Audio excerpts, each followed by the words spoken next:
Hi buddies, welcome back. Today I want to show you how you can perform a factory reset on your Sony Xperia 1 Mark V. And first thing we're going to do is we will take out our SIM card and we will open up the slot here and then take that out.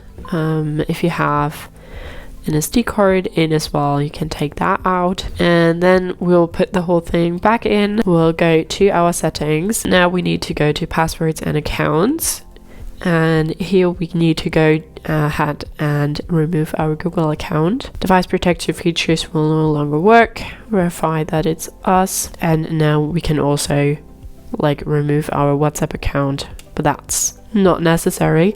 But important is that you remove your Google account, because when you want to sell your phone, for example, and another person is setting that up and you haven't removed your Google account, this person can only set the phone up when logging into your Google account, and we don't want that to happen. So we want to make sure that we removed our Google account, and now we can go ahead and go to system, and we want to go to reset options.